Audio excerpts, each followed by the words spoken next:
परम सत्कारयोग गुरु प्यारी सात संगत जी, राधा स्वामी जी। सात संगत जी, आज बाबा जी ने उत्तराखंड के रुद्रपुर में सत्संग फरमाया जी। आज बाबा जी और हजूर जी ठीक 9:24 पर स्टेज पर आए और सबसे पहले सारी संगत पर दृष्टि डाली जी। और ठीक 9:30 पर बाबा जी ने सत्संग शुरू कर दिया।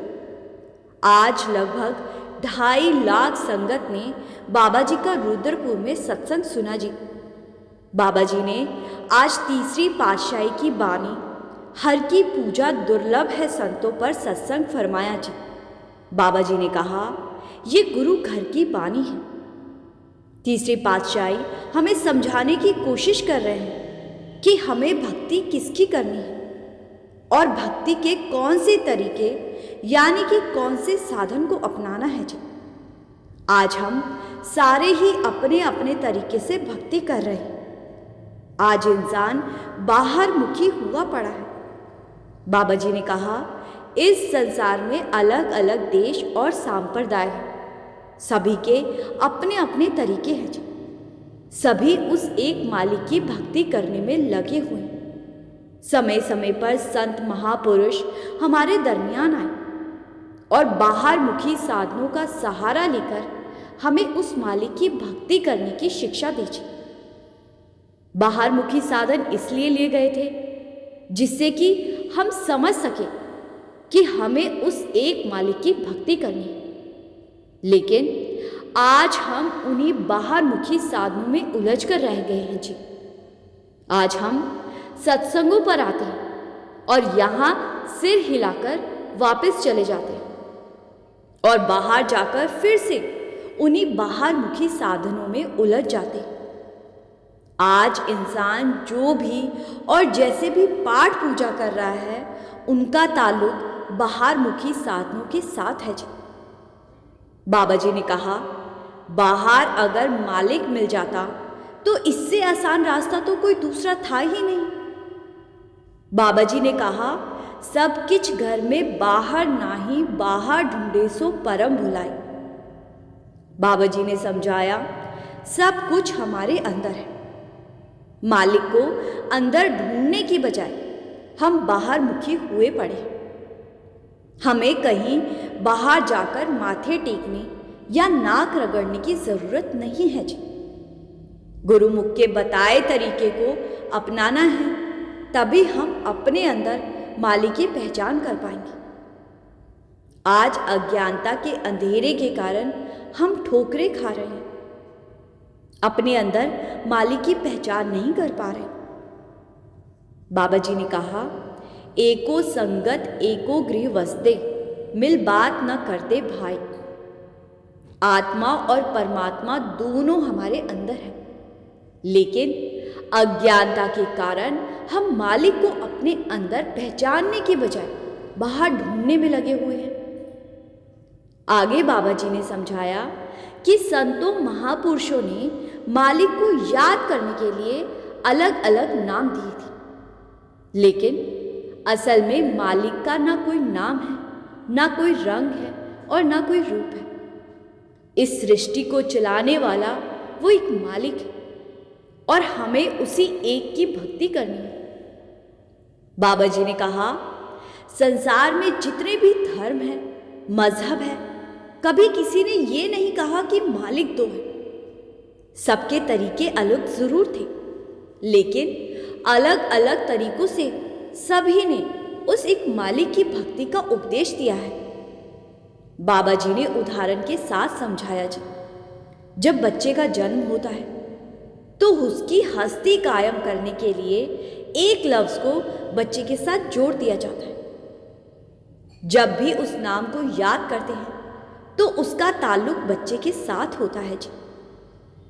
आगे बाबा जी ने कहा, माँ प्यार से अपने बच्चे को अलग अलग नामों से पुकारती है। अलग अलग लफ्जों से पुकारने पर माँ का बच्चे के साथ रिश्ता तो नहीं बदल जाता ना। लफ्जों का सहारा तो बच्चे की हस्ती कायम करने के लिए लिया गया, बच्चे को याद करने के लिए लिया गया। संत महात्मा जब हमारे दरमियान आए तो संतों ने मालिक को याद करने के लिए अलग अलग लफ्जों का सहारा लिया जी। ये लफ्ज सिर्फ मालिक को याद करने के लिए रखे गए थे जी। और आज इंसान समझ बैठा कि मालिक एक से ज्यादा है। 10वीं पातशाही ने उस समय के प्रचलित मालिक के 1200 से 1300 नाम लिखकर अंत में अनामी लिख दिया जी। बाबा जी ने कहा, पलटू एको एक है, दूजा ना है कोई। आगे बाबा जी ने समझाया, गुरु किसको कहते हैं? गुरु कोई शरीर नहीं है, गुरु शब्द रूपी है। शब्द गुरु सूरत धुन चेला। गुरु शब्द है और हमारी सूरत चेला।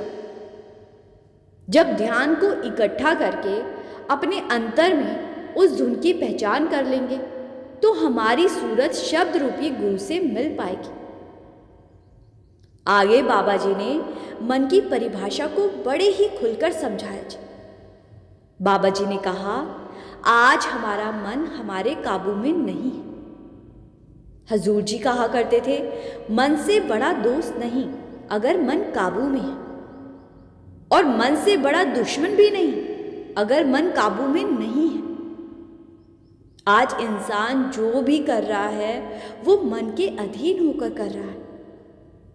पुराने समय में एक सोच प्रचलित हुई कि मन को दुनिया से दूर ले जाते हैं। ऋषि मुनियों ने यह भी करके देखा, दुनिया से दूर खुद को जंगलों पहाड़ों पर ले गए, सालों तप किया। जब वापस लौटे तो मन फिर से दुनिया के रंग तमाशे देखकर बेकाबू होने लगा। फिर किसी ने कहा, मन जो मांगता है मन को देते चलो, एक दिन मन अपने आप संतुष्ट हो जाएगा। ये भी करके देख लिया, लेकिन मन कभी भरा ही नहीं। मन की एक इच्छा पूरी की तो मन ने दूसरी इच्छा को सामने रख दिया। हम सोचते हैं मन दो है, एक हमें अच्छी तरफ लगाता है और दूसरा बुरी तरफ। बाबा जी ने कबीर साहब की बानी देकर समझाया जी, कबीर मन तो एक है, भावे जहां लगाए, भावे गुर की भक्ति करे, भावे विष कमाए। मन दो नहीं एक है, और यही मन हमें दोनों तरफ खींचता है। अब ये हमारे ऊपर निर्भर करता है कि मन को हम कौन सी तरफ लगाते हैं जी। आज मन के पीछे लगकर हम हर काम कर रहे हैं। बाबा जी ने कहा, मन जीते जग जीत। जिसने मन पर काबू पा लिया उसने सब कुछ हासिल कर लिया जी। आगे बाबा जी ने कहा, आज मन अपनी असल अवस्था को भूले बैठा है। क्या आज जो हमारे मन की अवस्था है, असल में मन ऐसा था? बाबा जी ने कहा, ए मन तू ज्योत स्वरूप है, अपना मूल पहचान। बाबा जी ने कहा, आज जन्मों के कर्मों की इस मैल से मन मैला हो गया। जन्म जन्म की इस मन को मैल लागी, काला होया स्याह। बाबा जी ने कहा, जब कोई हमें कहता है कि आपके बर्तन गंदे हैं तो हम बर्तनों को साफ करने लगते हैं, रगड़ने लगते हैं। धीरे धीरे बर्तन अपनी चमक वापस पाने लगता है। मन पर चढ़ी जन्मों की मैल को धोने के लिए हमें मन को भी रगड़ रगड़ कर साफ करने की जरूरत है जी। और इसीलिए हमें खुद को शब्द के साथ जोड़ना है। जब हम खुद को शब्द के साथ जोड़ेंगे तो धीरे धीरे मन पर चढ़ी मैल की परतें उतरने लगेगी और मन अपनी असल अवस्था में लौट आएगा। आगे बाबा जी ने ललारी का उदाहरण देकर समझाया जी। जब कोई कपड़ा गंदा हो जाता है तो हम उसे धोबी के पास ले जाते हैं। धोबी कपड़े को रगड़ रगड़ कर साफ करता है जी। और जब दाग नहीं जाता तो हम कपड़े को लेकर ललारी के पास जाते हैं।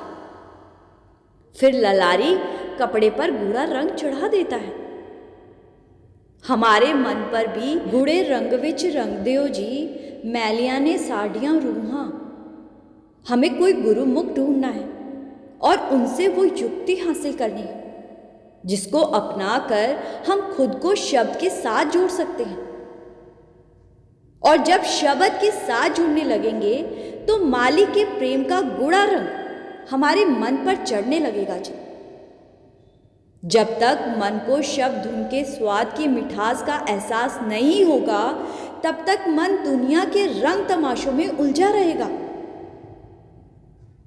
बाबा जी ने उदाहरण देकर समझाया, अगर हमारे सामने मिठाई पड़ी हो तो हम तब तक उसकी मिठास को नहीं जान पाएंगे जब तक हम उस मिठाई को चख नहीं लेते। जब हमारा मन शब्द की मिठास को चख लेगा, तब मन को दुनियावी तमाशे फीके लगने पड़ेंगे। आगे बाबा जी ने फरमाया, आज हम कह देते हैं कि आज तो बड़े अच्छे दर्शन हो गए। क्या जिसको आज हम दर्शन मान रहे हैं वो असल में दर्शन ही है? बाबा जी ने कहा, जो बाहरी आंखों से हम देखते हैं वो सिर्फ देखना है। दर्शन तो एक अवस्था है। जब हम ध्यान को एकाग्र करके तीसरे तिल पर टिकाते हैं जी, तो हम एक अवस्था में पहुंच जाते हैं और उस अवस्था में हम जो देखते हैं उसको दर्शन कहते हैं जी।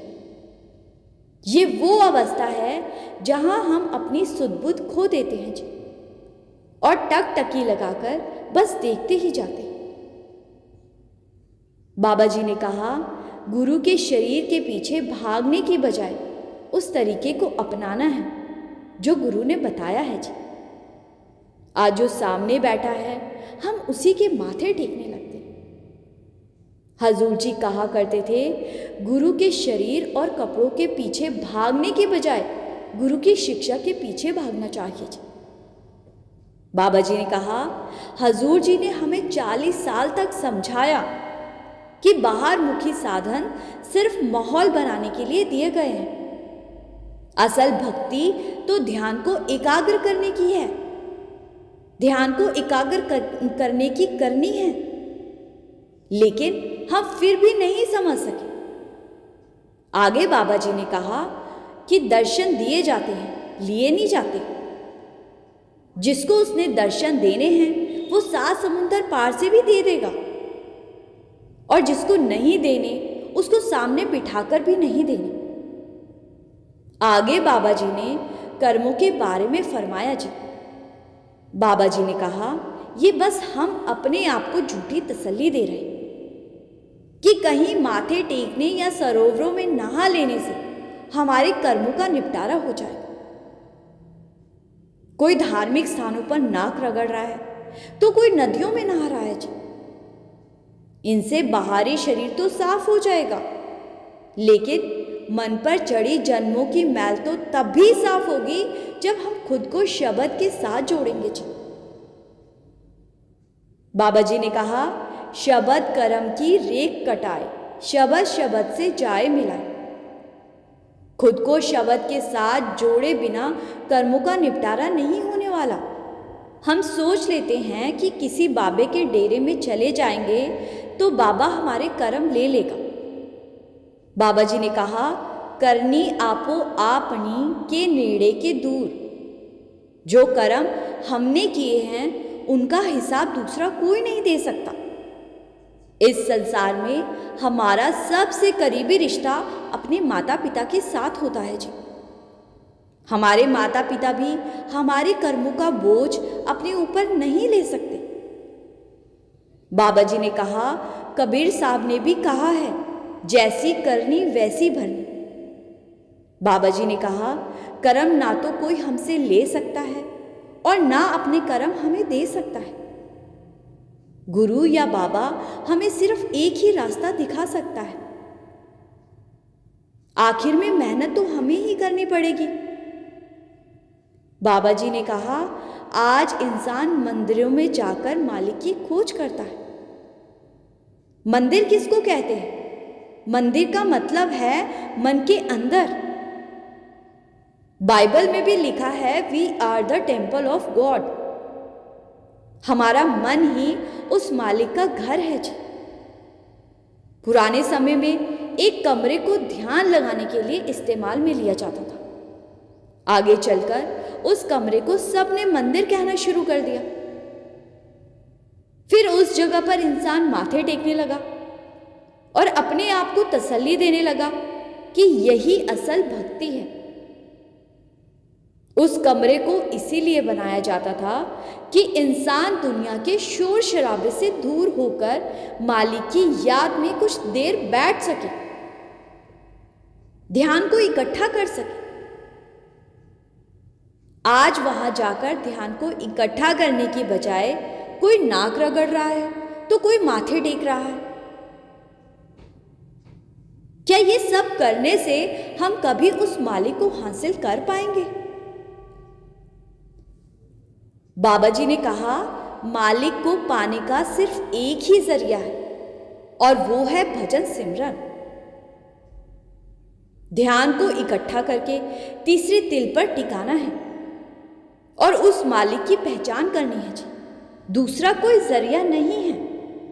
बाबा जी ने यहां पर बुल्ले शाह का उदाहरण देते हुए फरमाया जी, लख बार जे करे इबादत कदे न बने नमाजी, जेकर प्यार न होसी पल्ले रब न होसी राजी। जब तक मालिक से प्रेम नहीं करेंगे तब तक कितने भी माथे टेक लें, कुछ हासिल नहीं होगा जी। आगे बाबा जी ने कहा, आज इंसान मजहबों की लड़ाई लड़ रहा है और ये हमारी सबसे बड़ी भूल है जी।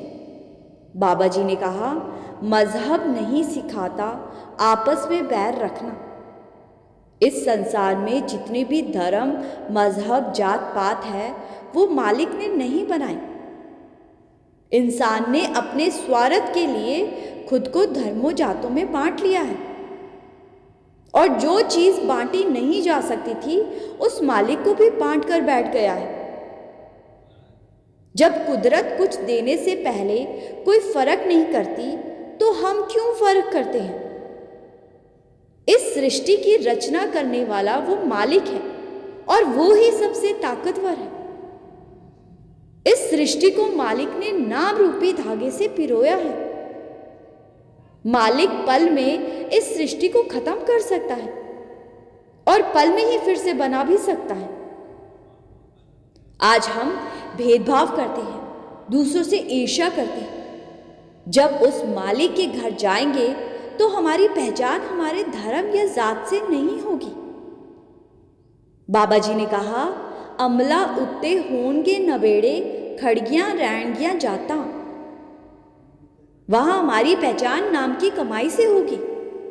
हमारा सच्चा वजूद नाम है। हमें अपनी पहचान उस नाम से ही बनानी है जी। खुद को शब्द के साथ जोड़ना है जी। कभी कभी हम सोच लेते हैं कि मालिक कुछ नहीं जानता। बाबा जी ने कहा, मालिक जानी जान है। हम खुद को और इस दुनिया को धोखा दे सकते हैं लेकिन मालिक को धोखा नहीं दे सकते। मालिक हमारे रग रग को जानता है जी। बाबा जी ने कहा, हमें कोई गुरुमुख ढूंढना है और उस युक्ति को हासिल करके गुरु के बताए तरीके को अपनाकर ध्यान को इकट्ठा करना है। तभी कहीं जाकर हमारे कर्मों का निपटारा हो पाएगा। हमें मालिक के भाने में चलना है, मालिक के दायरे में रहना है। जब हम मालिक के हुक्म में रहकर मालिक की भजन बंदगी करेंगे तब हम इस जेल खाने से आज़ाद हो पाएंगे जी। बाबा जी ने कहा, नानक के घर केवल नाम। आखिर में बाबा जी ने समझाया, हमें खुद को शब्द के साथ जोड़ना है, मालिक के हुक्म में रहना है। बाबा जी ने कहा, हुक्म क्या है? एको नाम हुक्म है नानक, सतगुरु दिया बुझाए जियो। सासंगत जी, ये सब कुछ आज बाबा जी ने रुद्रपुर में संगत को समझाया जी। अब हमें फैसला करना है कि सत्संग पंडाल में सिर्फ हाँ में सिर हिलाकर बाहर आ जाना है या फिर इन बातों पर अमल भी करना है जी? संगत जी से बेनती है कि वीडियो को लाइक करने के साथ साथ कमेंट में राधा स्वामी लिखना मत भूलिए जी, और संगत के अपने इस चैनल रूहानी सफ़र को सब्सक्राइब कर इस चैनल का एक हिस्सा ज़रूर बने जी। गुरु प्यारी सात संगत जी, राधा स्वामी जी।